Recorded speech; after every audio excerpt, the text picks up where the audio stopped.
Hi, in this video, I will show you how you and your team can resolve incidents seamlessly while collaborating on Slack. Before we get into the flow, let's first look at the key personas involved in this process. First, we have Blair, the site admin. She is responsible for connecting the Slack workspace to the JSM site. This is a one-time setup and she can also connect multiple Slack workspaces to a single JSM site or link one workspace to multiple JSM sites, depending on the organization needs. Next, we have Claudia, the incident manager. One of the first things that the incident manager does when they come online is to set up incident teams communication channels. Anyone who has access to incident detail screen can do this. Lastly, we have Evan, the on-call team member, who's involved in triaging the incident while collaborating with his team. To start with, let's navigate to JSM site. Here, the site admin will navigate to settings, and within settings, she will navigate to products. Within products, she will go to the operations section, and under this, she will go to chat and video tools section. Here, she can connect using this connect CTA to the respective workspace. So she will click on connect.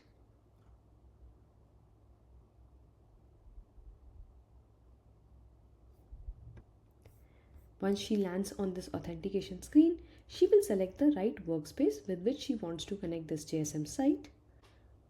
Once the workspace is selected, she will click on allow. So in this process, she has connected the JSM site with this workspace. Now, let's go to one of the incident in one of the projects. So let's go to the incident. In this, let's navigate to this incident.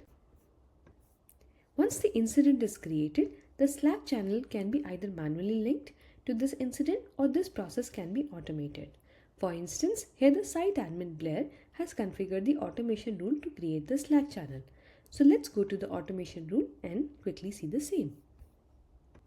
So here, Blair has configured this automation rule to create the Slack channel only when the incident is marked as major. So let's go back to our incident and see the flow in action. So this incident was reported a few minutes back, and in this case the incident manager is marking this incident as major incident since the impact is quite huge.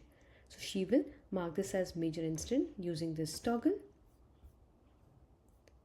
Once the incident is marked as major incident, you can see that this Slack channel gets created based on the automation rule that has been configured by the site admin. So over here, you can see that the Slack channel has been created.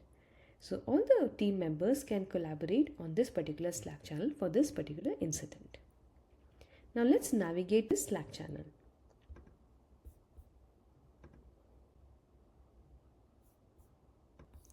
So over here, couple of actions can be taken by the on-call members or other team members who are collaborating on this Slack channel from here itself on this incident.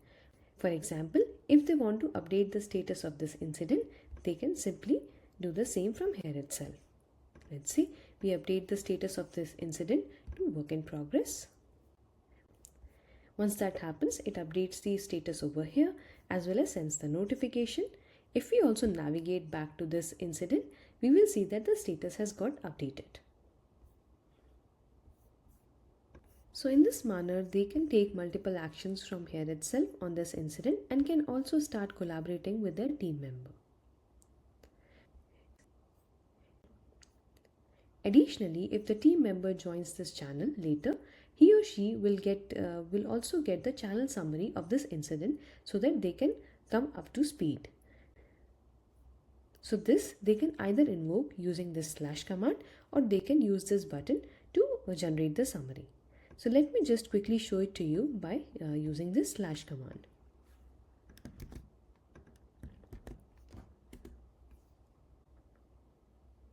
So over here, the incident summary just got created, and in this case, they got all the context as what has happened till now.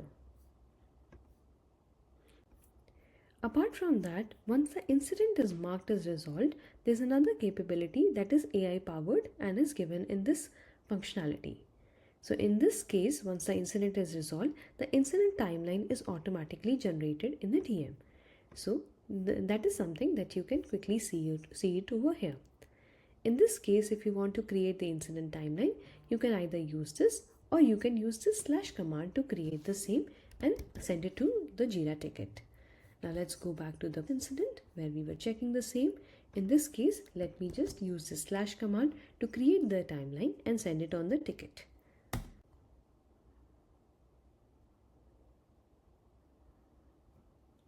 In this case, they can select what all details are important, and then they can select the same. So I'm deselecting this one, and this is something which is important and I want to paste it in the incident. This is selected. In this case, I will simply click on this send to incident. Once I do that, in that case, these particular details are now sent to that particular incident. So let me go back and show you the same. Over here, let me refresh and share the same with you. So in this case, as you can see, the incident timeline got posted in this particular ticket, and this completes the overall process. So these are all ChatOps capabilities that allow the team to efficiently manage various functions necessary for resolving the incident. So this was a complete walkthrough of how the team can manage incident while collaborating on the Slack channel with their teams.